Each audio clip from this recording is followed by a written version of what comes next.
நல்லது. ஆண்டவரும் இரட்சகரும் மீட்பருமா இருக்கிற இயேசு கிறிஸ்து நாமத்தினாலே விசேஷமாக இன்று 29ஆம் தேதி செவ்வாய்க்கிழமை ஆண்டவருடைய வார்த்தையை நாங்கள் தொடர்ந்துமாக கற்றுக்கொண்டு வருகிறோம். நாளில் இந்த கூடுகையில் வந்திருக்கிறதான ஒவ்வொருவரையும் மறுபடியுமாக இயேசு கிறிஸ்து நாமத்தினாலும் டெலிவரி மினிஸ்ட் சார்பாக உங்கள் அனைவரையும் அன்போடு இந்த அதிகால வேலை வாழ்த்து வரவேற்கிறோம். விசேஷமாக எங்கள் மத்தியில பாஸ்டர் யுவான் மத்தியில் இருக்கிறாங்க. தொடர்ந்துமாக உண்மையான ஆசாரியர் என்கிறதான தலைப்பு அநேக காரியங்களை இந்த நாட்களில் தொடர்ந்து நாங்கள் கற்றுக்கொண்டு வருகிறோம். Pastor, welcome pastor. இது உங்களுடைய நேரம். ஆண்டவருடைய பரிசுத்தமான நாம மகிமைப்படுவதாக. ஆண்டவரும் இரட்சகருமாய் இருக்கிற இயேசு கிறிஸ்துவின் வல்லமையுள்ள நாமத்தினாலே உங்கள் யாவருக்கும் என்னுடைய அன்பான வாழ்த்துக்களை தெரியப்படுத்துகிறேன். சற்று தாமதத்திற்கு நான் வருந்துகிறேன். என்னுடைய செல்போன்ல ஒரு சின்ன இஷ்யூ இருந்துச்சு. அதனால என்னால உள்ள வர முடியல, கிளாஸ்க்குள்ள வர முடியல. பட் அந்த காரியத்தை சரி செய்து வர கர்த்தர் உதவி செய்தார். ஆண்டவருடைய நாமம் மகிமைப்படுத்தும். சோ உங்க எல்லாரோடு கூட இந்த நாட்களில தேவனுடைய ஊழியத்தை குறித்து, ஊழியக்காரர்களை குறித்து பகிர்ந்து கொள்ள, படிப்பிக்க கர்த்தர் பாராட்டின கிருபைகளுக்காக நான் ஆண்டவருக்கு அதிகமாய் நன்றி செலுத்துகிறேன். ஆண்டவருடைய நாமம் மகிமைப்படுவதாக. நம்ம இந்த உண்மையுள்ள ஆசாரியன் என்கிற தலைப்பின் கீழாக கடந்த சில நாட்களாக நம்ம ஆண்டவருடைய வார்த்தையை தியானிக்க கர்த்தர் நமக்கு உதவி செய்திருக்கிறார். ஆண்டவருடைய நாமம் மகிமைப்படட்டும். இதுவரைக்கும் இந்த உண்மையுள்ள ஆசாரியன் என்கிற தலைப்பின் கீழாக நம்ம தேவனுடைய அழைப்பு எப்படிப்பட்டது அப்படிங்கிற காரியங்களை பார்க்க கர்த்தர் நமக்கு உதவி செய்திருக்கிறார். நம்ம அழைப்பை எப்படி உறுதிப்படுத்தி கொள்ள வேண்டும், அழைப்பை எப்படி அறிந்து கொள்ள வேண்டும், அழைப்புல நிற்பது எப்படி என்கிற பல காரியங்களை நாம் அறிந்து கொண்டோம். கடந்த 2 அல்லது 3 வாரங்களாக தேவனுடைய தரிசனத்தை குறித்து, ஒவ்வொரு தேவனுடைய ஊழியக்காரனுக்கும் தரிசனம் அப்படிங்கிறது ரொம்ப முக்கியம். தீர்க்கமான தரிசனத்துல நாம் நிற்கும் பொழுது, அல்லது தீர்க்கமான தரிசனம் உடையவர்களாக நாம் வாழும் பொழுதுதான் நம்முடைய ஊழியம் நேர்கோட்டில் நிற்கும் என்கிற காரியங்களையும் கடந்த நாட்களில் அறிந்து கொள்ள கர்த்தர் நமக்கு உதவி செய்தார். இப்பொழுது படிப்படியாக ஒரு தேவனுடைய ஊழியக்காரன் எப்படி இருக்க வேண்டும் என்கிற காரியங்களையும் நம்ம ஆண்டவருடைய பிரசன்னத்துல நம்ம தியானிக்க போகிறோம். இனி வேதத்துல இருக்கக்கூடிய ஒவ்வொரு பரிசுத்தவான்களுடைய வாழ்க்கையில அவர்களுடைய ஊழியம் எப்படி இருந்தது, அவர்களுடைய ஊழிய முறைமைகள் எப்படி இருந்தது, அவருடைய ஊழிய சுபாவங்கள் எப்படி இருந்தது என்கிற காரியங்கள் எல்லாம் கற்றுக்கொள்ள கர்த்தர் நமக்கு உதவி செய்வாராக. அடுத்த சில வாரங்களுக்கு ஆதியாகமம் 24வது அதிகாரத்துல, ஆதியாகமம் 24வது அதிகாரத்துல தேவனால் வழிநடத்தப்படுகிற ஊழியக்காரன் என்கிற தலைப்பின் கீழாக நாம ஒரு தேவனுடைய ஊழியக்காரன் தேவனால் வழிநடத்தப்படுகிறவனாக இருக்க வேண்டும், அல்லது தேவனால் நடத்தப்படுகிறவனாக இருக்க வேண்டுமானால் அவன் எப்படிப்பட்டவனாக இருக்க வேண்டும் என்கிற காரியங்களை எல்லாம் நம்ம இந்த ஒரு அதிகாரத்தின் கீழாக நம் ஆண்டவருடைய பிரசன்னத்துல நாம் தியானிக்க போகிறோம். பரிசுத்த ஆவியானவர் நமக்கு உதவி செய்வாராக. இந்த ஆதியாகமம் 24வது அதிகாரம் நம்ம எல்லாருக்குமே ரொம்ப நன்கு அறிந்த அதிகாரம். இந்த அதிகாரத்துல நம்ம நிறைய தேவனுடைய ஒரு ஊழியக்காரன் எப்படி இருக்க வேண்டும் என்கிற காரியங்களை குறித்து ரொம்ப அதிகமாக நம்ம இதுல அறிந்து கொள்ள முடியும். அப்படிப்பட்ட காரியங்களை எல்லாம் ஆண்டவர் இந்த ஒரு அதிகாரத்துல எழுதி வைத்திருக்கிறார். இதை நம்ம ஆண்டவருடைய பிரசன்னத்துல பரிசுத்த ஆவியானவருடைய ஒத்தாசையோடு கூட நாம் தியானிக்க போகிறோம். ஆண்டவர் நமக்கு உதவி செய்வாராக. இந்த அதிகாரத்துல ஆதாரமாக ஒரு வசனத்தை நான் உங்களுக்காக வாசிச்சுட்டு அதற்கு பிறகு இந்த அதிகாரத்துல இருக்கக்கூடிய ஒரு தேவனுடைய ஊழியக்காரன் எப்படி இருக்க வேண்டும் அப்படிங்கிற காரியங்களை வேகமா நம்ம ஆண்டவருடைய பிரசன்னத்துல தியானிக்க போகிறோம். பரிசுத்த ஆவியானவர் நமக்கு உதவி செய்வாராக. ஆதியாகமத்தின் புஸ்தகம் 24வது அதிகாரம், ஆதியாகமத்தின் புஸ்தகம் 24வது அதிகாரத்தினுடைய 48வது வசனத்தை நான் இந்த அதிகாரத்தினுடைய கீவேர்டாக, திறவுகோல் வசனமாக எடுத்துக்கொள்ளுகிறேன். அந்த வசனத்தை நான் உங்களுக்காக வாசிக்கிறேன். ஆதியாகமம் 24வது அதிகாரத்தினுடைய 48வது வசனம். தலை குனிந்து கர்த்தரை பணிந்து கொண்டு, நான் எஜமானுடைய சகோதரன் குமாரத்தியை அவர் குமாரனுக்கு கொல்ல என்னை நேர்வழியாய் நடத்தி வந்த என் எஜமானாகிய ஆபிரகாமின் தேவனாய் இருக்கிற கர்த்தரை ஸ்தோத்திரிக்கிறேன். இந்த வார்த்தையை யார் சொல்றா அப்படின்னு கேட்டீங்கன்னா, ஆபிரகாமின் வேலைக்காரனும் விசாரணை கர்த்தனுமாயிருக்கிற ஆபிரகாமுக்கினுடைய வீட்டில் இருக்கக்கூடிய பல ஊழியர்களில, பணிவிடைக்காரர்களில மிக முக்கியமானவர் என்று கருதப்படுகிற எலியேசர் என்று சொல்லப்படுகிற அவருடைய மூத்த விசாரணைக்காரனை குறித்து இந்த வேதாகமத்தில் எழுதப்பட்டிருக்கிறது. இந்த பகுதியில எழுதப்பட்டிருக்கிறது. ஆபிரகாம் தன் குமாரனாகி ஈசாக்குக்கு பெண் பார்க்க வேண்டும் என்று விரும்புகிறார். ஈசாக்குக்கு பெண் பார்ப்பதற்கு தான் குடியிருக்கிற கானானிய குமாரத்திகளிலே ஒருவரை பெண்ணாக எடுக்காமல் தன்னுடைய இனத்தார், தன்னுடைய ஜனத்தார், தான் குடியிருந்த தன்னுடைய உறவு மக்கள் இருக்கக்கூடிய இடங்களுக்கு போய் அங்கே இருந்து ஒரு பெண்ணை கொள்ள வேண்டும் என்று ஆபிரகாமினுடைய இருதயத்தினுடைய விருப்பம். இந்த விருப்பத்தை தன்னுடைய வீட்டில் இருக்கக்கூடிய எல்லா வேலைக்காரர்களுக்குள்ளும் மூத்தவனாய் இருக்கக்கூடிய இந்த எலியேசர் என்று சொல்லப்படுகிற இவருடைய கைகள்ல அந்த பொறுப்பை கொடுக்கிறார். அல்ல கவனிங்க, நீங்களும் நானும் சர்வ வல்லமையுள்ள தேவனாகிய கர்த்தருடைய பணிவிடைக்காரர்கள், ஆண்டவருடைய வேலைக்காரர்கள். ஆபிரகாம் தன்னுடைய குமாரனுக்கு பெண் பார்க்கும்படி, பெண் தேடும்படி எப்படி ஆண்டவர் அதாவது ஆபிரகாம் தன்னுடைய குமாரனுக்கு பெண் பார்க்கிறதற்கா எலியேசர் என்கிற ஒருவரை அனுப்பினது போல பிதாவாகிய தேவன் தம்முடைய குமாரனாகிய இயேசு கிறிஸ்துவுக்கு மணவாட்டியை நியமித்துக் கொள்வதற்காகத்தான் உங்களை என்னையும் ஆண்டவர் ஊழியர்களாக ஏற்படுத்தி இருக்கிறார். நம் தேவனுடைய ஊழியர்கள் ஆக்கப்பட்டிருப்பது அப்படிங்கிறது ஏதோ தற்செயலான ஒரு காரியம் அல்ல. ஏதோ நமக்கு இருக்கக்கூடிய காலத்தை ஓட்டுவதற்காக நமக்கு கொடுக்கப்பட்டிருக்கிற நாட்கள் அல்ல. பிதாவாகிய தேவன் அவருடைய குமாரனாகிய இயேசு கிறிஸ்துவுக்கு மணவாட்டியை அலங்கரித்து கொடுக்கிற மிக பிரதானமான வேலை, மிக மேன்மையான வேலை.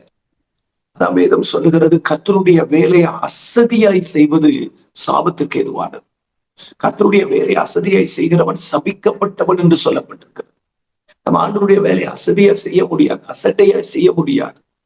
இது கர்த்தருடைய பணி. இது பிதாவாகிய தேவனுடைய குமாரனாகிய இயேசு கிறிஸ்துவுக்கு மணவாளியை ஒழுங்கு பண்ணுகிற ஒரு கனத்துக்குரிய வேலை.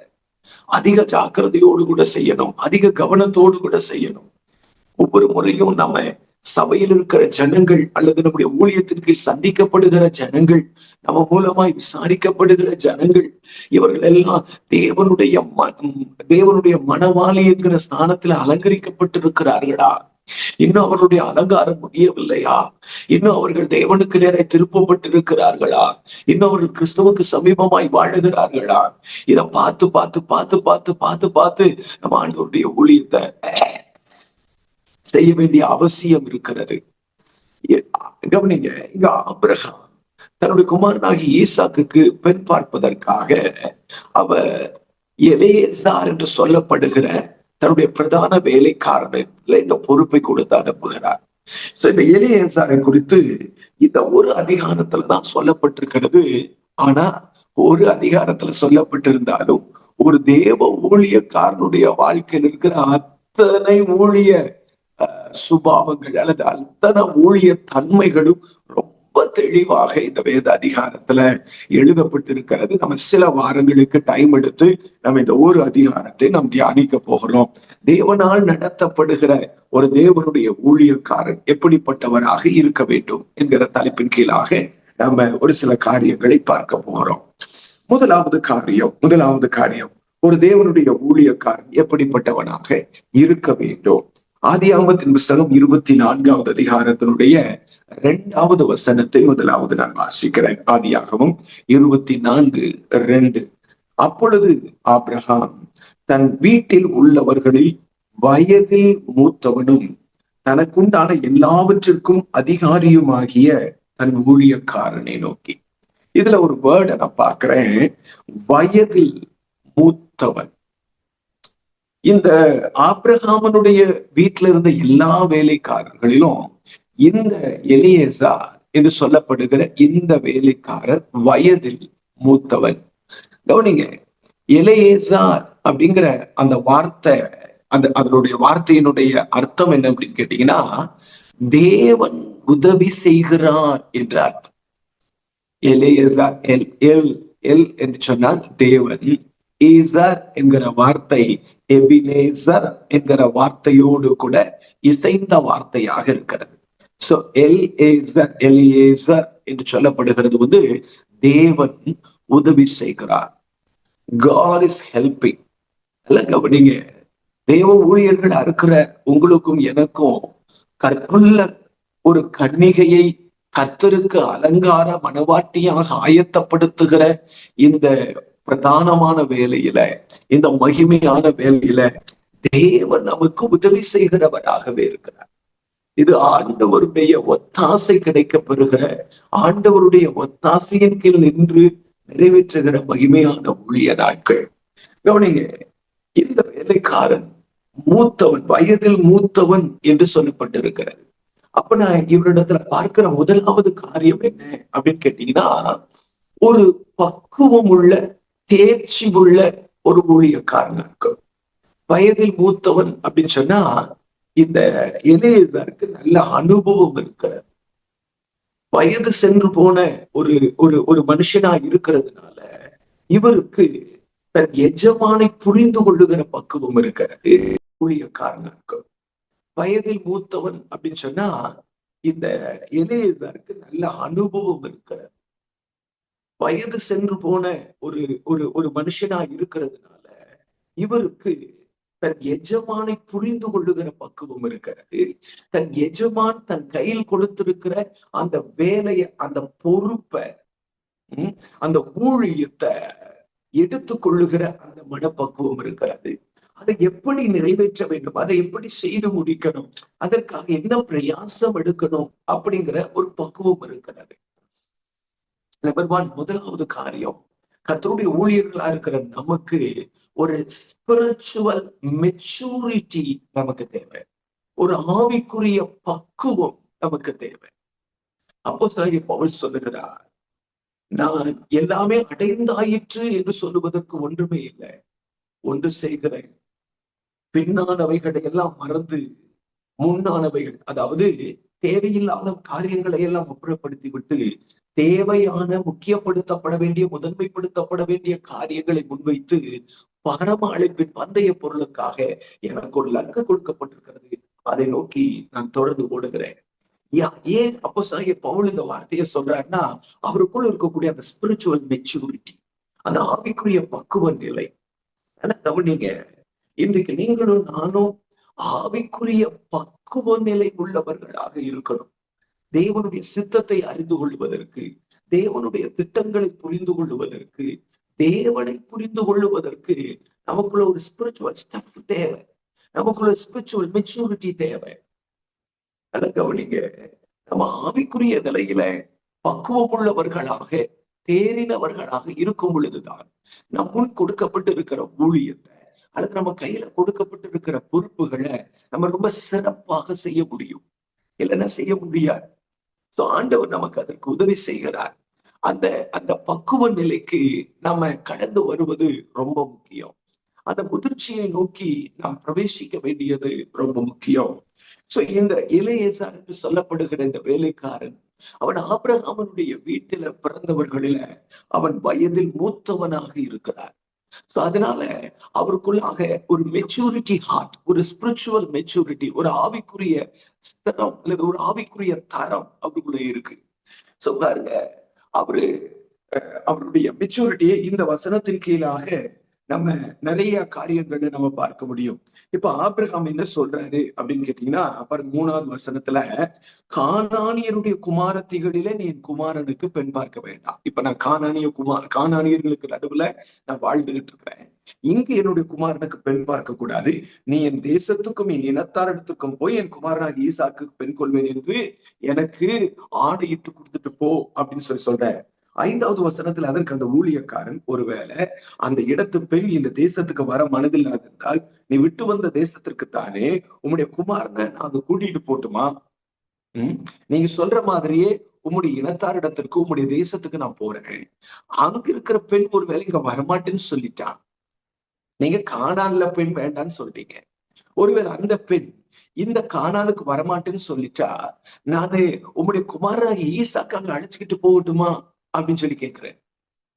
இந்த கேள்வியிலேயே அந்த எலேசாருடைய ஞானம் விளங்குகிறது.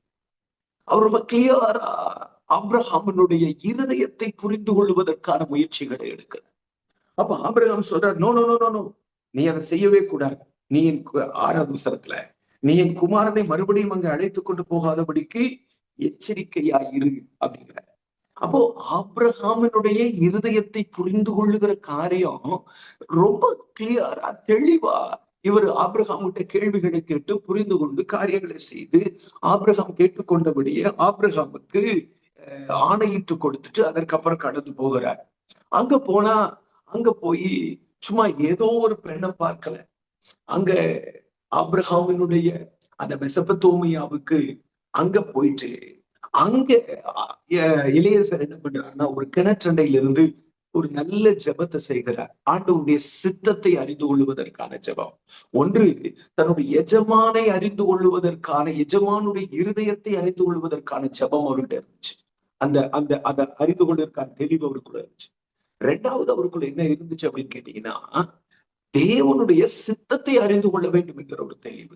தேவ சித்தத்தை புரிஞ்சுக்கணும், தேவனுடைய சித்தத்தை விளங்கி கொள்ளணும். அதற்காக அவர் பிரயாசம் பண்றார், அதற்காக அவர் முயற்சி எடுக்கிறார், அதற்காக ஜெபம் பண்ணுகிறார். ஓகே. அதுக்கப்புறம் பாத்தீங்கன்னா ரெபேக்காளுடைய வாய்ப்பிறப்பை கேட்பதற்காக அங்க பெத்வேலுடைய வீட்டிலே எல்லாருமே நிற்கிறார். ரெபேக்காளுடைய வாய்ப்பிறப்பை கேட்கிறார். ரெபேக்காள் தான் தன்னுடைய எஜமானுடைய குமாரனுக்கு மணவாட்டியாக போகிறவள். அந்த மணவாட்டியினுடைய வாய்ப்பிறப்பை புரிந்து கொள்வதற்காக நிற்கிறார். ஓகே. அப்போ மணவாட்டிங்கிறது யாரு? எலியேசாருக்கு ரெபேக்காள், ஈசாக்கனுடைய மனைவியாக போகிறவள். எலியேசாருக்கு ரெபேக்காள் தான் மணவாட்டி. உங்களுக்கு எனக்கு மணவாட்டி யாரு? உங்களுக்கு எனக்கும் ரெபேக்காள் யாரு? நம்ம நடத்தி கொண்டிருக்கிற திருச்சபை. அப்ப நம்முடைய திருச்சபையினுடைய மனநிலை, நம்முடைய திருச்சபையினுடைய வாய்ப்பிறப்பு, அவருடைய வாழ்க்கை முறை, இதை புரிந்து கொள்வதற்காக நம்ம பிரயாசம் எடுக்கணும். அப்ப எதுக்காக இதெல்லாம் காண்பிக்கணும் அப்படின்னு சொல்லி சொன்னா, ஒரு தேவனுடைய மனுஷன் தான், ஒரு தேவனுடைய ஊழியக்காரன் தான் ஒரு பக்கம் தன் எஜமானுடைய இருதயத்தை புரிந்து கொள்ளுகிறதற்கு விரும்புகிறார். 2வது தேவ சித்தத்தை அறிந்து கொள்வதற்காக நிற்கிறார். 3வது தன் எஜமானுடைய குமாரனுக்கு மனைவியாக போகிற மணவாளியினுடைய இருதயத்தை அல்லது வாய்ப்பிறப்பை புரிந்து கொள்வதற்காக நிற்கிறார். இதுதான் இவருடைய ஸ்பிரிச்சுவல் மெச்சூரிட்டியை காட்டுது பாருங்க. ஏதோ எனக்கு தெரிஞ்ச மாதிரி என் காரியத்தின்படி நான் யோசிக்கிறபடி எனக்கு செமையாய் தோன்றுகிற வழிகளில நான் செய்யறபடி செஞ்சுக்கிட்டு போயிட்டே இருக்கலாம். நோ, அப்படி நம்ம ஆண்டவருடைய ஊழியத்தை செய்ய முடியாது. அப்படி நாம் செய்கிற கர்த்தருடைய ஊழியம் நமக்கு அதிக ஆசீர்வாதம் உடையதாக இருக்காது. நீங்களும் நானும் செய்கிற கர்த்தருடைய ஊழியத்தை நல்ல பக்குவ நிலையில ஸ்திரப்பட்டவர்களாக, தேறினவர்களாக நம்ம ஆண்டவருடைய ஊழியத்தை செய்ய வேண்டியது ரொம்ப முக்கியம். அப்போஸ்தலனாகிய பவுல் தீமோத்தேயுக்கு எழுதும் பொழுது அவர் சொல்லுகிறார், நூதன சீஷனாக இருக்கக்கூடாது என்று சொல்லுகிறார். நூதன சீஷனை யாரு? புதிய சீஷன், புதிதாக்கப்பட்ட சீஷன். இப்பதான் ஊழியத்துக்கு வந்திருக்கிறோம். ஊழியத்துல அதிக அறிவு இல்லாதவர்கள், ஊழியத்துல அதிகமான ஒரு ஸ்திரத்தை பெற்றுக் கொள்ளாதவர்கள், அவங்க நூதன சீஷர்கள். அப்ப நம்ம நூதன சீஷர்களாக இருக்கக்கூடாது என்று ஆண்டவர் விரும்புகிறார். அப்போ பக்குவப்பட்ட ஒரு ஊழியக்காரனாக, தேறின ஒரு ஊழியக்காரனாக நீங்களும் நானும் இருக்க வேண்டும் என்று ஆண்டவராகிய கர்த்தர் விரும்புகிறார். நம்ம தேறின ஒரு பக்குவப்பட்ட ஊழியக்காரனாக இருக்க வேண்டுமானால் நம்ம என்ன செய்யணும் அப்படின்னு சொல்லி கேட்டா, வேதத்துல அப்போஸ்தலனாகிய பேதுரு எழுதின 1வது நிருபத்தினுடைய 2வது அதிகாரம் அதனுடைய 3வது வசனம் பாருங்க. 1 பேதுரு 2வது அதிகாரத்தினுடைய 3வது வசனம், நீங்கள் வளரும்படி புதிதாய் பிறந்த குழந்தைகளைப் போல திருவசனமாகிய களங்கமில்லாத ஞானப்பாலின் மேல் வாஞ்சையாயிருங்கள். இங்க ஆண்டவருடைய வார்த்தை என்ன எழுதப்பட்டிருக்கு அப்படின்னு சொன்னா, நம்ம வளரணும்னா, வளரும்படி என்கிற வார்த்தை ஒரு சில ஆங்கில வேதாகமத்தின் மொழிபெயர்ப்புகளில நீங்கள் தேரும்படி என்று சொல்லப்பட்டிருக்கிறது. நீங்கள் முதிர்ச்சி அடையும்படி, நீங்கள் பக்குவப்படும்படி. அப்போ ஒரு பக்குவப்பட்ட தேறின, வளர்ந்தேறின ஒரு தேவ ஊழியக்காரனாக நீங்களும் நானும் இருக்க வேண்டுமானால் நமக்குள்ள இருக்க வேண்டிய முதல் முக்கியமான காரியம் என்னன்னு கேட்டீங்கன்னா, தேவனுடைய வசனத்தின் மேல ஒரு வாஞ்சை, ஆண்டவருடைய வார்த்தையின் மேல ஒரு வாஞ்சை. சொல்லப்பட்டிருக்கிறது, குழந்தையை போல திருவசனமாகிய கழங்கள் மேலாத ஞானப்பாலின் மேல வாஞ்சையாயிருங்கள்.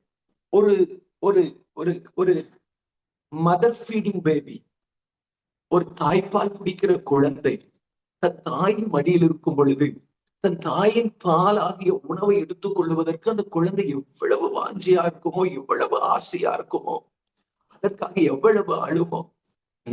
ஒரு தாய் அப்படித்தானே, ஒரு குழந்தை, கை குழந்தை அழுது கொண்டே இருக்கு அப்படின்னு சொன்ன உடனே அந்த குழந்தைய தன்னுடைய மடிக்கு எடுப்பார்.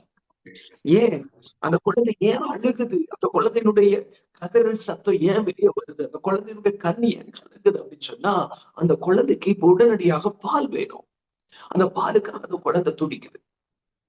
அப்போ ஒரு தேவனுடைய ஊழியக்காரன் ஒரு பக்குவப்பட்ட ஊழியக்காரனா இருக்கணும் அப்படின்னு சொன்னா, அந்த ஊழியக்காரனுக்கு இருக்க வேண்டிய மிக முக்கியமான இந்த காரியம் கேட்டீங்கன்னா, வசனத்து மேல ஒரு வாஞ்சை, வசனத்து மேல தாகம், தேவனுடைய வார்த்தைய பற்றி கொள்ளுகிற இருதயம்.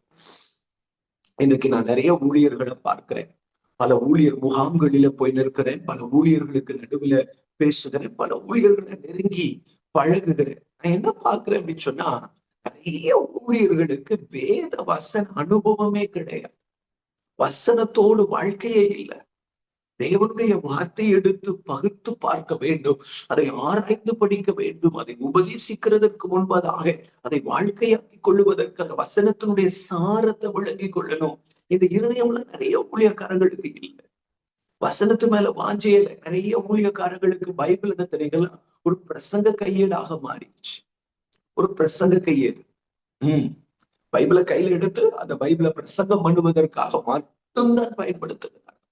மற்றபடி அதை வாசிக்கிறதோ, அதை வாழ்க்கையாக்குவதோ, அதை எடுத்து கடைபிடிக்கிறதற்கான முயற்சி எடுப்பதோ, அந்த வசனத்தினுடைய ஆழங்களை புரிந்து கொள்வதற்கான முயற்சிகளை எடுப்பதோ, இதெல்லாம் எல்லா ஊழியக்காரங்களையும் நான் சொல்லல. அநேக ஊழியர்கள் வசனத்து மேல தாகமா இருக்கிறாங்க.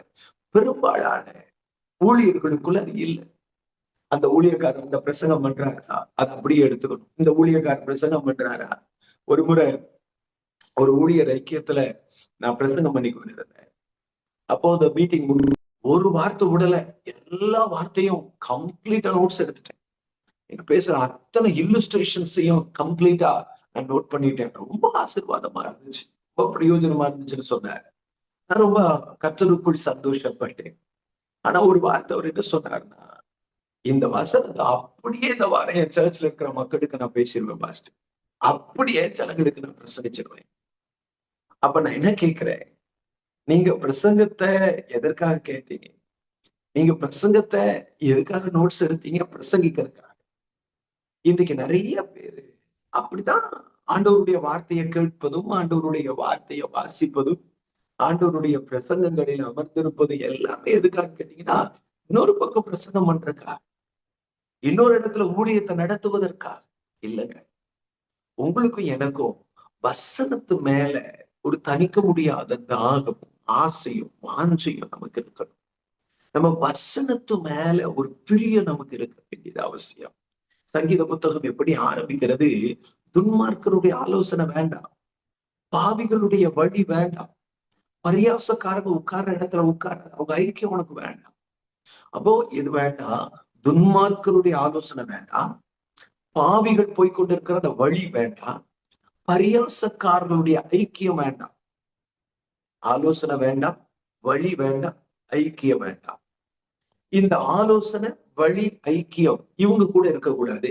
எங்க இருக்கணும் அப்படின்னு சொன்னா, சங்கீதம் 1:2 சொல்லுகிறது, கர்த்தருடைய வேதத்தின் மேல பிரியமாயிருது, இரவும் பகலும் வேதத்தின் மேல தியானமாய் இருக்கிற மனுஷன். தியானமா இருக்கிற மனுஷன் என்கிற ஒரு வார்த்தை பயன்படுத்தப்பட்டிருக்கு பாத்தீங்க, அவன் தான் பாக்கியவான். இந்த வேதத்து மேல தியானமா இருக்கிற மனுஷன் தான் துன்மார்க்கனுடைய ஆலோசனை எடுத்துக்கொள்ள மாட்டான், வேதத்தினுடைய ஆலோசனை எடுத்துக்கொள்ளுவான். வேதத்துல தியானமா இருக்கிறான் பாத்தீங்களா, அவன் தான் பாவிகளுடைய வழியில நடக்க மாட்டான், வேதத்தின் வழியில நடக்கும். இந்த வேதத்து மேல தியானமா இருக்கிறான் பாத்தீங்களா, இவன் தான் என்ன பண்ண மாட்டான்னு கேட்டீங்கன்னா, பரியாசக்காரன் கூட ஐக்கியம் வைக்க மாட்டான், வேதத்தோடு ஐக்கியமா இருப்பான். அப்ப ஆண்டவர் என்ன விரும்புறாரு அப்படின்னு கேட்டீங்கன்னா, நீ கர்த்தருடைய வேதத்துல பிரியமா இருந்து. ஒரு ஊழியக்காரர் இப்படி சொல்லி கொடுத்தா, பிரியமா இருந்தன என்ன அர்த்தம்னா, பிரியாதவனா இருந்து. கணவன் மனைவி ஒருவரை விட்டு ஒருவர் பிரியாம இருக்கிறாங்கன்னு என்ன அர்த்தம்? பிரியமா இருக்கிறாங்கன்னு அர்த்தம். ரெண்டு நண்பர்கள் ஒருவரை விட்டு ஒருவர் பிரியாம இருக்கிறாங்க, ஒன்னாவே இருக்கிறாங்கன்னு என்ன அர்த்தம்? அவங்க பிரியமா இருக்கிறாங்கன்னு அர்த்தம், இல்லைங்களா? பிள்ளைகள் தாய் தகப்பனை விட்டு பிரிந்து போகாம எங்க போனாலும் அம்மா அப்பா கூடயே இருக்கிறாங்க அப்படின்னு என்ன அர்த்தம்? பிரியமா இருக்கிறாங்கன்னு அர்த்தம். சோ ஒன்றாக இருப்பது எதை குறிக்கிறதுனா, பிரியமா இருப்பதை குறிக்கிறது, வாஞ்சையா இருப்பதை குறிக்கிறது. நம்ம கர்த்தருடைய வசனத்து மேல வாஞ்சையா இருக்கணும். எனக்கு தெரிந்த ஒரு தேவனுடைய மனுஷன், ஒரு தேவனுடைய ஊழியக்காரர், அவரு முழு வேதாகமத்தையும், பரிசுத்த வேதாகம் முழுமையும் நான் ஸ்டாப்பா வாசிச்சு முடிக்கிறதற்கு யூடியூப்ல ஒரு சேலஞ்சிங் எடுத்துக்கிட்டேன். ஆக்சுவலா அந்த சேலஞ்சிங் எல்லாம் முகஸ்துதிக்காகவோ அல்லது திறமையை வெளிப்படுத்துவதற்காகவோ கின்னஸ் சாதனை படைப்பதற்காகவோ அவர் செய்ய முடியாது. அப்படி ஒரு காரியத்தை செய்ய வேண்டிய அவசியத்திலும் அவசரத்திலும் அவர் இல்லை, எனக்கு அவரை தெரியும். அவருடைய இருதயம் என்ன அப்படின்னு கேட்டீங்கன்னா, யூடியூப்ல லைவாக ஹோல் பைபிளையும் முதல்ல புதிய ஏற்பாடு முழுவதையும் வாசிச்சு முடிச்சாரு. அதுக்கு ஒரு பழைய ஏற்பாடு ஆதியாகமம் தொடங்கி மல்கியா வரைக்கும் நான் ஸ்டாப்பா லைவ்ல யூடியூப் சேனல்ல அவர் அந்த வேதத்தை வாசிச்சார். அவருடைய இருதயம் என்ன அப்படின்னு கேட்டீங்கன்னா, இந்த தலைமுறையில, இந்த நாட்களில, இந்த ஜனத்தின் மத்தியில, சபைக்குள்ள வேத வாசிப்பு என்பது அல்லது வேத பிரியனாக வாழுகிற அனுபவம் வந்து ஜனங்களுக்குள்ள ரொம்ப குறைஞ்சிச்சு. ஒரு சிங்கிள் அதிகாரம் வாசிக்கிறது இன்னைக்கு ஜனங்களுக்கு பெரிய விஷயமா மாறிடுச்சு. நம்மெல்லாம் குழந்தைகளாக இருந்த காலத்துல அல்லது நம்ம ரட்சிக்கப்பட்டு ஊழியத்துல எழுப்பி வந்த நாட்களில சபைக்குள்ள ஒரு அதிகாரம் காலையில படிக்கிற அனுபவம் அல்லது ஒரு அதிகாரம் தூங்க போறதுக்கு முன்னாடி படிக்கிற அனுபவம், அதாவது ஜனங்களுக்குள்ள இருந்துச்சு. நான்லாம் அப்படி வளர்க்கப்பட்டேன். காலையில எழுந்திரிச்ச உடனே ஒரு அதிகாரம் வாசிக்கணும் அப்படின்னு சொல்லி. ஆனா இப்போ பாத்தீங்கன்னா, இந்த நாட்கள்ல பாத்தீங்கன்னா ஒரு அதிகாரத்தை எடுத்து வாசிக்கிற அனுபவம் கூட எனக்கு நிறைய பேருக்குள்ள இல்லை. ஞாயிற்றுக்கிழமை காலையில பைபிளை கொண்டு போய் அலமாரிக்குள்ள வைக்கிறாங்களா, அடுத்த ஞாயிற்றுக்கிழமை தான் பைபிளை கையில் எடுக்கிறாங்க. அதுக்கு இடையில ஏதாவது ஒரு மீட்டிங், எந்த மீட்டிங்கும் ஜபத்துக்கும் இடையில போறது இல்லை. ஒருவேளை அப்படி இடையில போகிறதாக இருந்தா பைபிளை கையில எடுக்கிறாங்க. தாய் தகப்பன் திட்டுனாங்க, பைபிள் எடுக்க சொல்றாங்க, மிரட்டுறாங்க அப்படின்னு சொல்லி சொன்னாங்க, பைபிளை எடுத்து கடமுறைக்காக வாசிக்கிறோம். அந்த பிரியத்தோடு கூட வேதத்தை நேசிச்சு, வேதத்து மேல அன்பு வச்சு, வேதத்தை ஆவென்று வாயை திறந்து தாவீத போல, எரேமியாவை போல அப்படி வசனத்தை வாசிக்கிறவர்கள் ரொம்ப குறைவு பாருங்களேன். சோ அதனாலதான் நமக்குள்ள என்ன இல்லை அப்படின்னு கேட்டீங்கன்னா, ஒரு ஆவிக்குரிய முதிர்ச்சி அல்லது ஆவிக்குரிய தேர்ச்சி நமக்குள்ள இல்லாமல் போய்விட்டது. பாருங்க, மோசையினுடைய கைகளிலிருந்து யோசுவாவினுடைய கைக்கு கொடுக்கப்படுகிறது.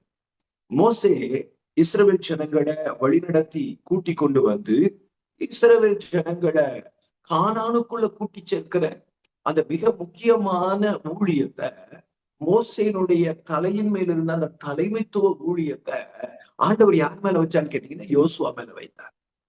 யோசுவா இப்போ மோசே செய்த 40 வருட கால ஊழியத்தை தன்னுடைய தலையின் மேல் எடுத்துக்கொண்டு ஜனங்களை கானானுக்குள்ளாக கொண்டு போகிறார். அப்படி கொண்டு போகும் பொழுது ஆண்டவர் யோசுவா கிட்ட பேசுகிற வார்த்தை என்ன அப்படின்னு சொல்லி கேட்டீங்கன்னா, இந்த பாருங்க, முதல் வசனத்துல, அதாவது யோசுவாவின் புத்தகம் முதல் அதிகாரம் முதல் வசனத்துல, கர்த்தருடைய தாசனாகிய மோசே மரித்த பின்பு கர்த்தர் மோசேயின் ஊழியக்காரனாகிய நூனின் குமாரனாகிய யோசுவாவை நோக்கி, யார்தான் பேசுறான்னா கர்த்தர் தான் பேசுறாரு. சோ கர்த்தர் என்ன பேசுறாரு அப்படின்னு சொல்லி கேட்டா, நிறைய காரியங்களை பேசிக்கிட்டே வர்றாரு. அப்படி பேசிக்கிட்டே வரும்பொழுது அவர் என்ன சொல்றாரு அப்படின்னு கேட்டீங்கன்னா, 7வது 8வது வசனத்துல பாருங்க, என் தாசனாகிய மோசே உனக்கு கற்பித்த நியாய பிரமாணத்தின்படி எல்லாம் செய்ய கவனமாயிருக்க மாத்திரம் நீ மிகவும் பலம் கொண்டு திடமனதாய். நியாய பிரமாணத்தின்படி செய்ய கவனமாயிருக்கும்படிக்கு பலம் கொண்டு திடமனதாயிரு. நீ போகும் இடமெல்லாம் புத்திமான நடந்து கொள்ளணும் அப்படின்னு சொன்னா, வலது இடதுபுறம் விலகாது இருக்கணும் அப்படின்னு சொல்லி சொன்னா, நீ இந்த வசனத்தின்படி வாழுவதற்கு கவனமா இருக்கணும். 8வது வசனத்துல அவர் என்ன சொல்றாரு, இந்த நியாயப்பிரமாண புஸ்தகம் உன் வாயை விட்டு பிரியக்கூடாது. இதில் எழுதியிருக்கிறவைகளின்படி எல்லாம் நீ செய்ய கவனமாய் இருக்கும்படி இரவும் பகலும் அதை தியானித்துக் கொண்டிருப்பாயாக. அப்பதான் நீ உன் வழிகளை வாய்க்க பண்ண முடியும், புத்திமானாக நடந்து கொள்ள முடியும். இத கர்த்தர் யோசுவாகிட்ட பேசுற. மோசேனுடைய ஊழியம் இப்ப யோசுவாவுக்கு கொடுக்கப்படுகிறது. யோசுவா கையில ஊழியம் வரும் பொழுது எடுத்த உடனே ஆண்டவர் சொல்லுகிற காரியம் என்னன்னா, நியாயப்பிரமாண வசனம், நியாயப்பிரமாண வசனத்தின்படி வாழுவதற்கு கவனமா இருக்கு. நியாயப்பிரமாண வசனத்தின்படி செய்வதற்கு கவனமா இருக்கு. நியாயப்பிரமாணத்தில் இருக்கிற வார்த்தைகளின்படி உன்னுடைய ஜீவியத்துல, உன்னுடைய வாழ்க்கையில வசனத்தை வாழ்க்கையாக்கி கொள்வதற்கு கவனமா இருக்கு. உன் வாயை விட்டு பிரியக்கூடாது. சோ ஆண்டவர் மிக முக்கியமான கட்டளையாக யோசுவாவுக்கு கொடுக்கிறார். ஆண்டவருடைய வசனம் ரொம்ப முக்கியம், தேவனுடைய வார்த்தை ரொம்ப முக்கியம். ஆண்டவருடைய வார்த்தையை விட்டுட்டு நம்ம ஆவிக்குரிய வாழ்க்கையில வளர முடியாது. நீங்க 3 மணி நேரம் தினந்தோறும் ஜெபிக்கிறவர்களாக இருக்கலாம், நல்ல ஊழிய பாரம் உள்ளவர்களாக இருக்கலாம், சுவிசேஷ வைராக்கியம் உள்ளவர்களாக இருக்கலாம், சுவிசேஷ பாரம் உள்ளவர்களாக இருக்கலாம். நீங்க வரங்கள் பெற்ற ஊழியக்காரனா இருக்கலாம், உங்களுக்கு நிறைய வெளிப்பாடுகள் இருக்கலாம், உங்களுக்கு நல்ல தீர்க்க தரிசன கிருபை வெளிப்படலாம், அல்லது நீங்க ஒரு வியாதியஸ்தருக்கு ஜெபம் பண்ணும்போது வியாதி சுகமாகலாம். Whatever it may be, எப்படி வேணாலும் இருக்கட்டும். ஆனா நல்லா புரிந்து கொள்ளணும், தேவனுடைய ஊழியத்திற்கு அஸ்திபாரம், ஆண்டவருடைய ஊழியத்துடைய மிக முக்கியமான பேஸ்மெண்ட் என்னன்னு கேட்டீங்கன்னா, தேவனுடைய வசனத்தை வாசிக்கிறதும் நேசிக்கிறதும், வசனத்து மேல பிரியமா இருக்கிறது, வசனத்து மேல வாஞ்சையா இருக்கிறது. தேவனுடைய வார்த்தையை எவ்வளவு நீங்க நேசிக்கிறீங்களோ அந்த அளவுக்குதான் உங்க ஆவிக்குரிய வளர்ச்சி. பிள்ளைகள் ஸ்கூலுக்கு போறாங்க அல்லது காலேஜ் படிக்கிறாங்க, அவங்க தன்னுடைய பாட புத்தகத்தை விட்டுட்டு டெய்லி ஸ்கூலுக்கு போயிட்டு மட்டும் போறாங்க வர்றாங்க அப்படின்னு சொன்னா அவங்க எக்ஸாம்ல பாஸ் ஆயிட முடியுமா? அல்லது அவங்களுடைய அறிவு பெருகி விடுமா?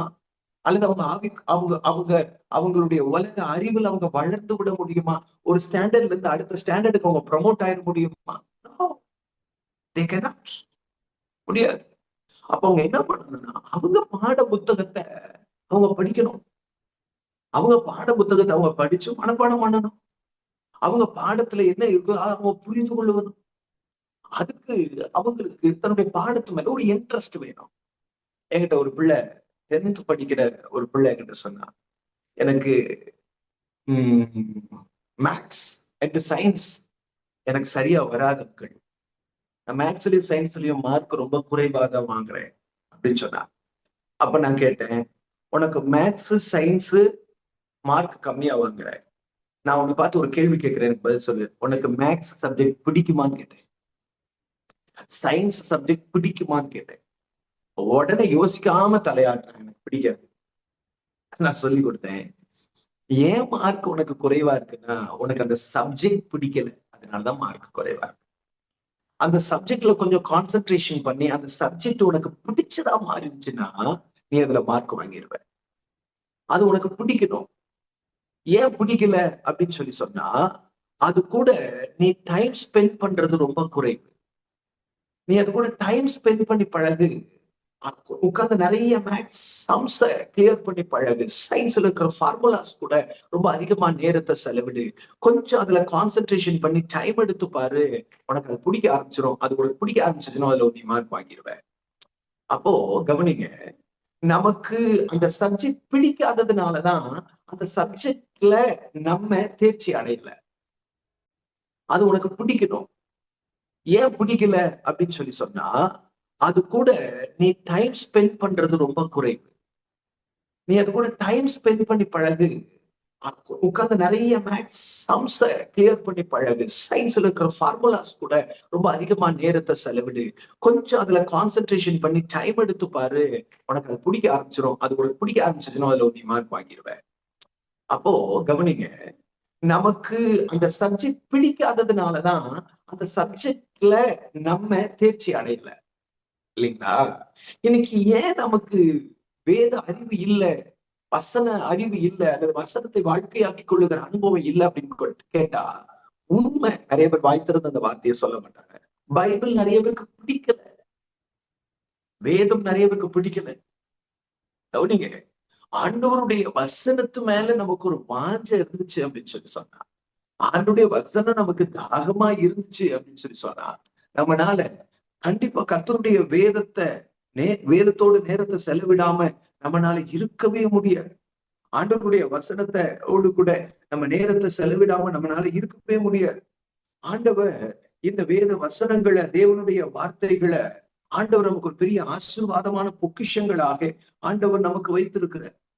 அப்போ ஆண்டவர் இந்த வேத பகுதியை நமக்கு ஒரு ஆசீர்வாதமாக கொடுத்திருக்கும் பொழுது, நம்ம இந்த வசனங்களோடு கூட நேரம் செலவிடுவதற்கு அதிக முக்கியத்துவம் கொடுக்கும் போதுதான் இந்த வசனத்துல இருக்கக்கூடிய ஆசீர்வாதங்களை நம்ம ஆண்டவருடைய நாம மகிமைக்காக எடுத்துக்கொள்ள முடியும். பாருங்க, அப்போஸ்தலனாகிய பவுல் தீமோத்தேயுக்கு எழுதுகிற 2 தீமோத்தேயு அதனுடைய 3வது அதிகாரத்தினுடைய 16வது வசனத்தை பாருங்க. 2 தீமோத்தேயு 3வது அதிகாரம் 17வது வசனத்துல the usage of பைபிள் சொல்லப்பட்டிருக்கு. 17வது வசனத்துல வேதத்தினுடைய பயன்பாடு என்ன எதுக்கெல்லாம் பயன்படுது பாருங்க. உபதேசத்திற்கும். நம்பர் 2, கடிந்து கொள்வதற்கு. உபதேசத்துக்குன்னா சொல்லிக் கொடுப்பதற்கு, நமக்கு நம்முடைய வாழ்க்கையில போதிப்பதற்கு. 2, கடிந்து கொள்வதற்கு, நம்மளை திட்டுறதற்கு பைபிளுக்கு ரைட்ஸ் இருக்கு.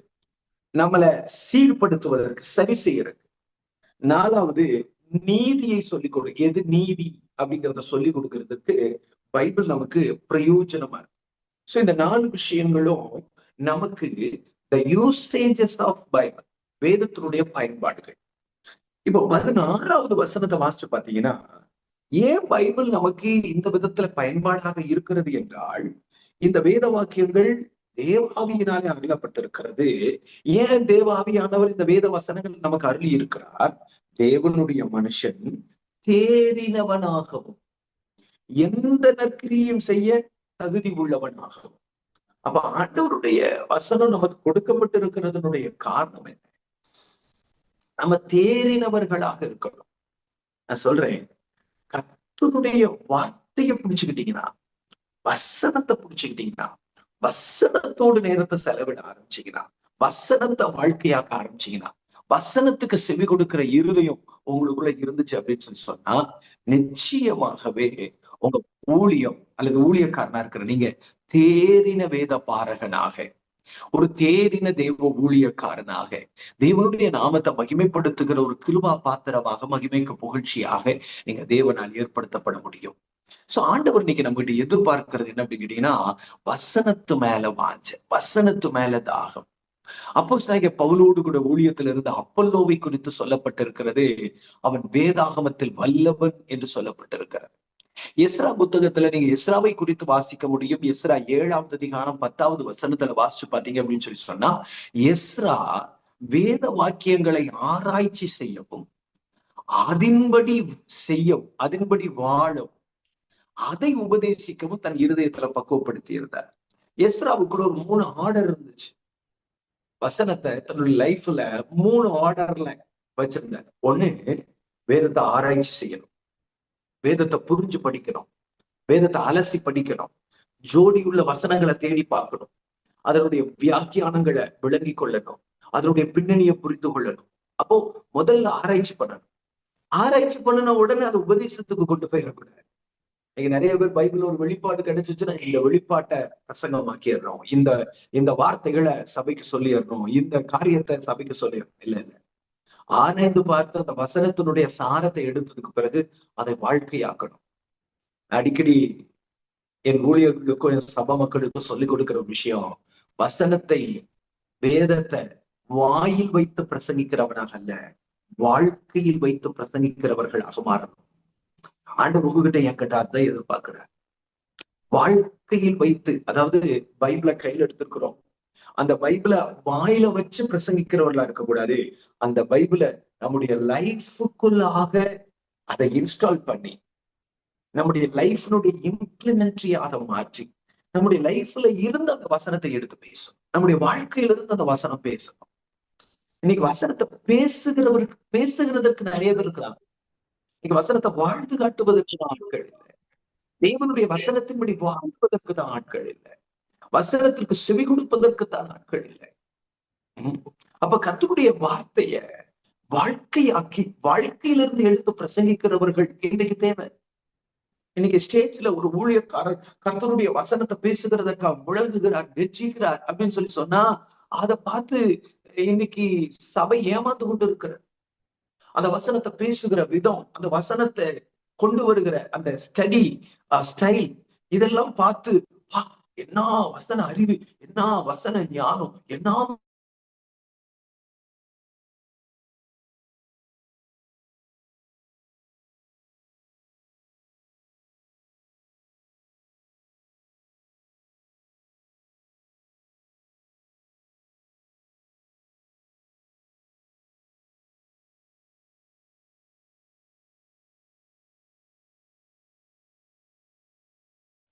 கை கொண்டு போதிக்கிற சில ஊழியர்கள் இருக்கிறார்கள், கை கொள்ளாமலேயே கர்த்தருடைய வார்த்தையை போதிக்கிற ஊழியர்கள் இருக்கிறார்.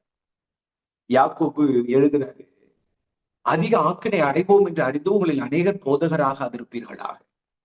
ஒரு நாள் இந்த வசனத்தை தியானிக்க கர்த்தர் எனக்கு உதவி செஞ்சார். அதுல ஆண்டவர் யாக்கோபு எதனால போதகர் ஆகாதீங்க அப்படின்னு சொல்றாருன்னு கேட்டீங்கன்னா, போதகர் ஆயிட்டு அதிக ஆக்கினை இருக்கு. அப்போ ஏன் போதகர் ஆனா அதிக ஆக்கினை அப்படின்னு சொன்னா, அதுல கிட்டத்தட்ட ஒரு 7-8 காரியங்கள் ஆண்டவர் எனக்கு சொல்லி கொடுத்தாரு. அதுல ஒரு காரியம் என்னன்னு கேட்டீங்கன்னா, கை கொள்ளாமல் போதிப்பது அதிக ஆக்கினைக்குரியது.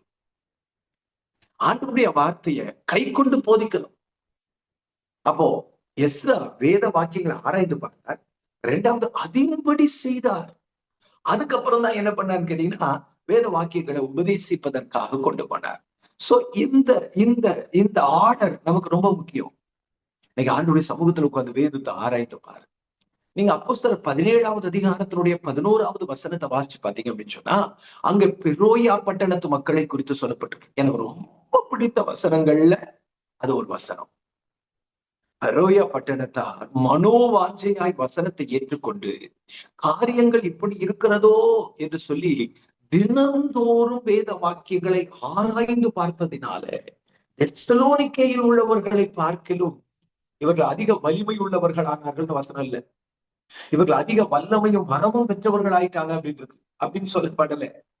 தெசலோனிக்கேயில் உள்ளவர்களை பார்க்கிறோம், இவங்க அதிக அதிகாரம் பெற்றவர்களா இருந்தாங்க, இவங்களை கண்டு பிசாசு ஓடி அப்படின்னு இல்ல.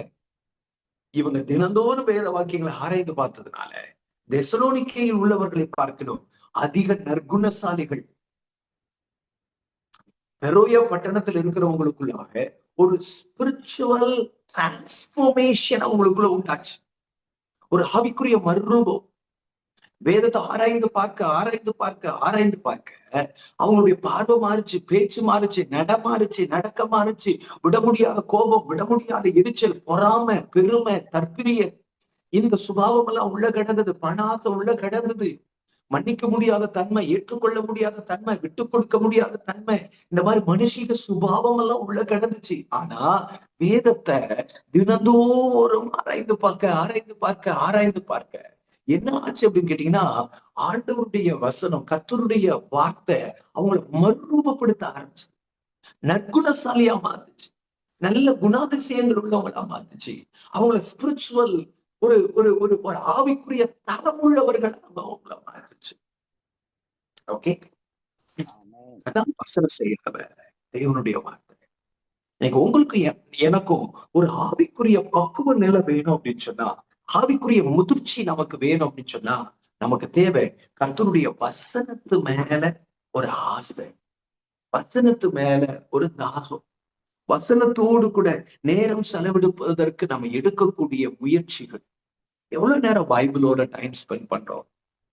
அது நான் சொல்றேன் பாருங்களேன், தேவ ஊழியக்காரங்க, இன்னைக்கு இதுல நிறைய ஊழியக்காரங்க இருக்கிறீங்க, பகுதி நேரமாகவும் முழு நேரமாகவும் ஊழியம் செய்கிறவர்கள் இருக்கிறீங்க. நான் சொல்றேன், உங்களுடைய பைபிள், நீங்க ஒருவேளை தமிழ் பைபிள் யூஸ் பண்றீங்கன்னா உங்க தமிழ் வேதாகமத்தை மட்டும் படிக்காதீங்க. ஒருவேளை நீங்க ஸ்ரீலங்கன் லாங்குவேஜ்ல பைபிளை படிக்கிறீங்கன்னா உங்களுடைய ஓன் லாங்குவேஜ்ல மட்டும் பைபிளை படிக்காதீங்க. ஒருவேளை நீங்க இங்கிலீஷ்ல ஏதோ ஒரு வேர்சன், கிட்டத்தட்ட 400க்கும் மேற்பட்ட மொழிபெயர்ப்புகள் ஆங்கிலத்துல இருக்கு, ஏதோ ஒரு டிரான்ஸ்லேஷன் நீங்க பயன்படுத்துறீங்கன்னு வச்சுக்கோங்களேன், அந்த அந்த ஒரு டிரான்ஸ்லேஷனை, அந்த இங்கிலீஷ் பைபிளை மட்டும் படிக்காதீங்க. We need some study material. We need some study books. நமக்கு கொஞ்சம் ஸ்டடி புக்ஸ் வேணும். முதல்ல எல்லாம் நான்லாம் ஊழியத்துக்கு வந்து ஆரம்ப நாட்கள்ல என்னை சுத்தி ஒரு 7 அல்லது 8 விளக்க உரை புத்தகங்கள் வச்சிருப்பேன். பைபிள் சென்டருக்கு போனேன்னா ஏதாவது ஒரு பைபிள் ஒரு வேர்ஸ் எங்கட கேஜேவி இருக்கு, நான் போனவன ஒரு NIV பாக்கணும் உடனே எடுத்துட்டு வந்துருவேன். ஆம்பிளிஃபைட் பைபிள பாக்கணும்னா உடனே எடுத்துட்டு வந்துருவேன். ESV பாக்கணும்னா உடனே எடுத்துட்டு வந்துருவேன்.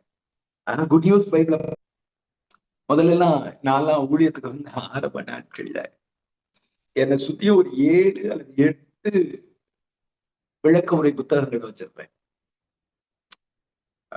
பைபிள் சென்டருக்கு போனேன்னா ஏதாவது ஒரு பைபிள் ஒரு வேர்ஸ் எங்கட கேஜேவி இருக்கு, நான் போனவன ஒரு NIV பாக்கணும் உடனே எடுத்துட்டு வந்துருவேன்.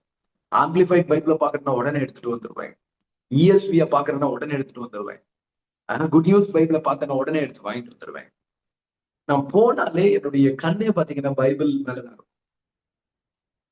அப்புறம் என்ன பண்ணுவேன்னு கேட்டீங்கன்னா, வேதாகம விளக்க உரை ஒரு ஒரு ஒரு ஒரு உங்களுக்கு ஒரு வேலை தெரியும், தானியல் ரெஃபரன்ஸ் என்று சொல்லப்படுகிற ஒரு பைபிள் கமெண்ட்ரி தமிழ்ல வந்த ஒரு வேத விளக்க உரை புத்தகம். ஜஸ்ட் 1500 rupees தான், வெறும் 1500 ரூபாய். ஆனா அந்த 1500 ரூபாய் அந்த தானியல் ரெஃபரன்ஸ் நான் அந்த பைபிளை வாங்குறதுக்கு 1.5 வருஷம் ஜெபம் பண்ணி, அதுக்காக 1.5 வருஷம் காத்திருந்து கொஞ்சம் கொஞ்சமா பணம் சேர்த்து அதை நான் வாங்குவதற்கு அவ்வளவு பிரயாசப்பட்டேன். Just 1500 rupees. ஆனா அது வாங்குறதுக்கு அவ்வளவு பிரயாசப்பட்டேன். காசு சேர்த்து வைப்பேன், ஊழியத்துல ஏதோ ஒரு காரியத்துக்கு செலவாயிடும். மறுபடியும் காசு சேர்த்து வைப்பேன், ஏதோ ஒரு காரியத்துக்கு செலவாயிடும். மனசுல தோணி இருக்கு, போய் ஏதாவது கடன் சொல்லி வாங்கிட்டு வந்துடலாமா அப்படின்னு. ஆனா அதுக்கு மனசு கேட்கல. 1.5 வருஷத்துக்கு பிறகு கொஞ்சம் கொஞ்சமா பணம் சேர்த்து அதுக்கு பிறகு நான் வாங்க. இன்னைக்கு நிறைய அந்த மாதிரி வந்துருச்சுன்னு வச்சுக்கோங்களேன். பட் அது ஆரம்ப நாட்கள்ல அது ரொம்ப நல்லா இருக்கும். தானியல் ரெஃபரன்ஸ் வந்து ரொம்ப நல்லா இருக்கும். அதுல நிறைய வேதாகம ஆராய்ச்சி சிறிய சிறிய தகவல் களஞ்சியங்கள் இருக்கும். அதுல நிறைய விஷயங்கள் இருக்கும். நான் நிறைய அதுல கற்றுக்கொண்டு இருக்கிறேன். அப்ப என்ன சொல்ல வரேன்னா, நம்ம அந்த மாதிரி சில ஸ்டடி மெட்டீரியல்ஸ் நம்ம வந்து அது கூட டைம் ஸ்பெண்ட் பண்ணணும். கொஞ்சம் இங்கிலீஷ் வேர்ஷன்ஸ் ஒரே வேர்ஷனை பார்க்க கூடாது. இப்ப நான் என்னுடைய அதான் என்ன சொல்ல வந்தேன் அப்படின்னு கேட்டீங்கன்னா, முதல்ல நம்ம இந்த மாதிரியான ஹார்ட் காப்பீஸ் கடையில போய் பைபிள்ஸ் கமெண்ட்ரிஸ் அந்த மாதிரி நிறைய ஹார்ட் காப்பீஸ் புக்ஸை வாங்க வேண்டியது இருந்துச்சு.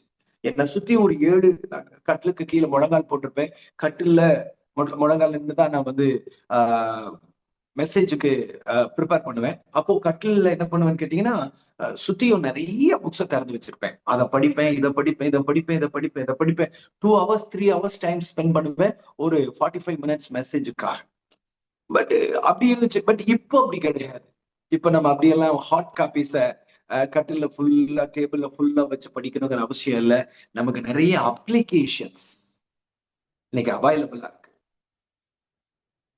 நான் என்ன சொல்றேன்னா, உங்க மொபைல் போன்ல எந்த அப்ளிகேஷன்ஸ் அதிகமான இடத்தை பிடித்திருக்கிறது? எந்த வகையான அப்ளிகேஷன்ஸ்? நிறைய பாஸ்டர்ஸ் தன்னுடைய மொபைல் போன்ல வீடியோ கேம்ஸ் வச்சிருக்கிறாங்க.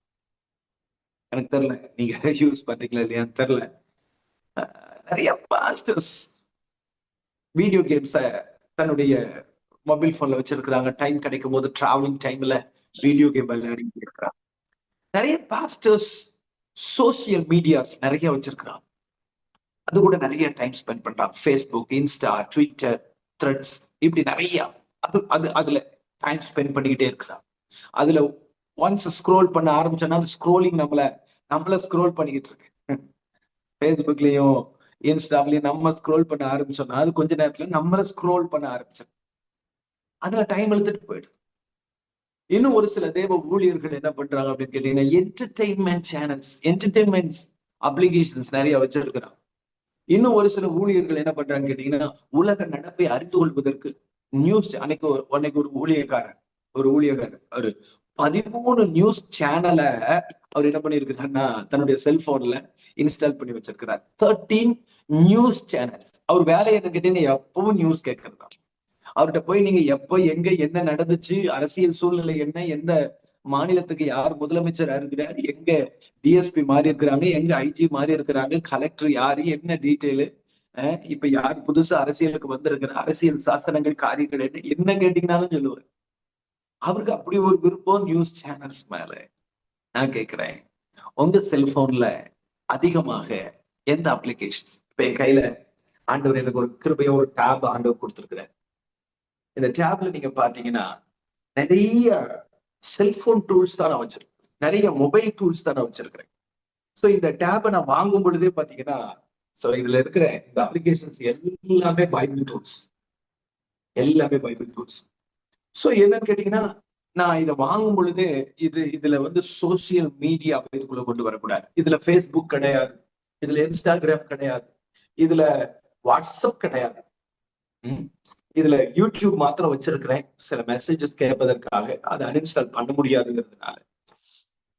மற்றபடி எந்த விதமான என்டர்டெயின்மெண்ட் வீடியோ கேம்ஸ் கிடையாது. ஒரு சின்ன கேம்ஸ் என்னோட மொபைல் போன்லயும் கிடையாது, என்னுடைய டேப்லயும் கிடையாது. ஒரு சின்ன கேம் கிடையாது. விளையாடுறதுக்கெல்லாம் நமக்கு நேரம் இல்லை, எவ்வளவு படிக்க வேண்டியது இருக்கு இல்லைங்களா? எதுக்காக நான் சொல்ல வரேன், நான் ஆண்டவருடைய நாம மகிமைப்படட்டும் மிகுந்த தாழ்மையோட உங்களுக்கு சொல்றேன்.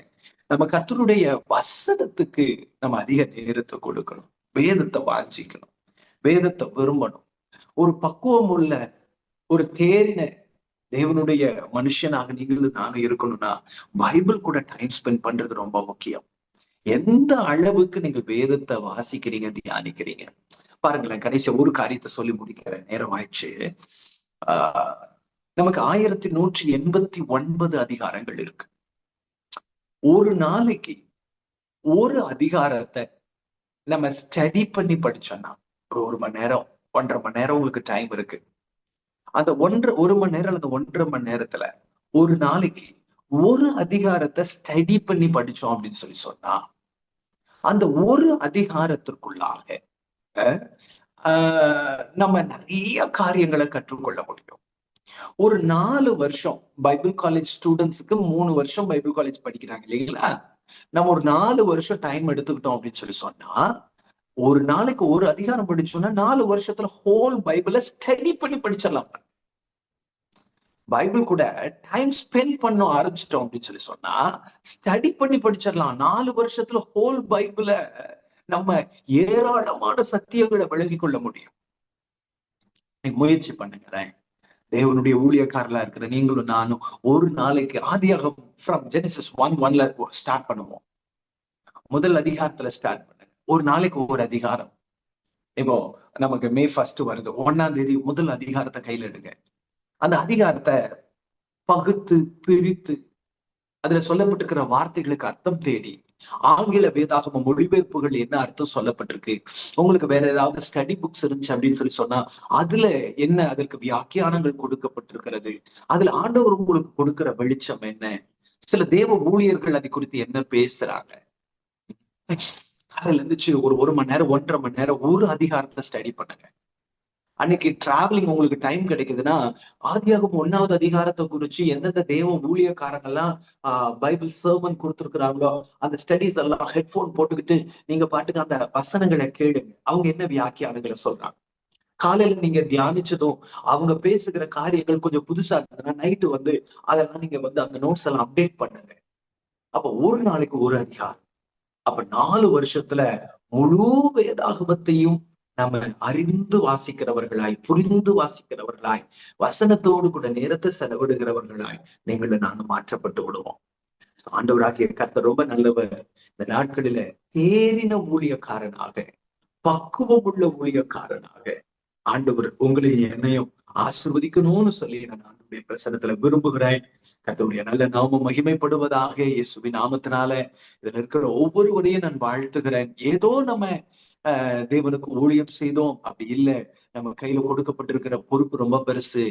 கிறிஸ்துவுக்கு மணவாட்டிய ஆயத்தம் பண்ணுகிற வேலை. எஸ்தர் ராஜாத்தியை அலங்கரிக்கிற வேலை ஏகாய்க்கு கொடுக்கப்பட்டிருந்தது. ஏகாயினுடைய வேலை தான் நீங்களும் நானும் செய்கிறோம். அப்போ ஆண்டவருடைய ஆண்டவருடைய மனவாட்டி ஆயத்தம் பண்ணணும்னா நமக்குள்ள ஒரு முதிர்ச்சி தேவை, நமக்குள்ள ஒரு பக்குவம் தேவை. அது வேணும் அப்படின்னு சொல்லி சொன்னா நாம் கர்த்தருடைய வசனத்து மேல பிரியமா இருக்கணும், வசனத்து மேல ஆசையா இருக்கணும், வசனத்தை ஆசையா படிக்கணும். ஓகே, அதற்கு நம்ம ஒப்பு கொடுப்போம்.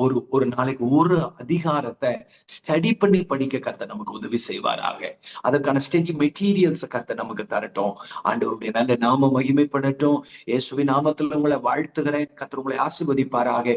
ஒரு நிமிஷம் கண்களை மூடி, ஆண்டவரே, நான் ஒரு தேறின ஊழியக்காரனாக, நான் ஒரு பக்குவமுள்ள ஊழியக்காரனாக, நான் ஒரு வளர்ந்த ஊழியக்காரனா இருக்க எனக்கு உதவி செய்யப்பான்னு சொல்லி ஆண்டுடைய பிரசன்னத்துல ஜெபிக்கலாமா? ஒரு நிமிடம் கண்களை மூடி ஜெபிக்கலாம். நல்ல பிதாவே, இயேசுவின் நாமத்துல நாங்கள் இணைந்து ஒருமனப்பட்டு ஜெபிக்கிறோம்.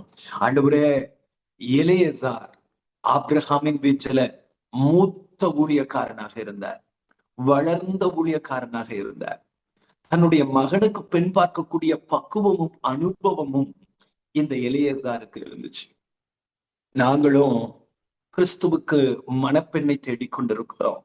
எங்க கையில கொடுக்கப்பட்டிருக்கிற சபையை மணப்பெண்ணாக மாற்றி கொண்டிருக்கிறோம். ஏதோ ஊழியம் அப்படி இல்லை ஆண்டவரே.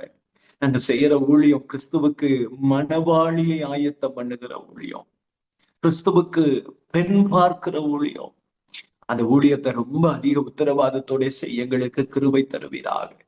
அதுக்கு எங்களுக்கு ஒரு முதிர்ச்சி தேவை ஆண்டவரே. அதுக்கு எங்களுக்கு ஒரு பக்குவம் தேவை ஆண்டவரே. நாங்க கர்த்தருடைய ஊழியத்தை சிறப்பாய் செய்ய வசன ஆவி, வசன ஆளுகை, வசன அறிவு, வசன வியாக்கியானம், வசன வெளிப்பாடு, வசனத்து மேல ஒரு ஆசை எங்க ஒவ்வொருவருக்குள்ளும் உண்டாகட்டும்னு சொல்லி ஜெபிக்கிறோம்ப்பா. பரிசுத்தமுள்ள உம்முடைய நாம மகிமைப்படட்டும். இந்த இணைப்புல இருக்கிற அத்தனை தேவ பிள்ளைகளுக்காக, தேவ ஊழியர்களுக்காக கர்த்தரை துதிக்கிறேன். டெலிவரன்ஸ் மினிஸ்ட்ரிஸ்க்காக கர்த்தரை துதிக்கிறேன். தொடர்ந்து உம்முடைய நாம மகிமைப்படட்டும். இயேசுவின் நாமத்தில் நன்றி சொல்லி நம்பிக்கையோடு ஜெபிக்கிறோம் நல்ல பிதாவே. ஆமென். கர்த்தர் உங்களை ஆசீர்வதிப்பாராக.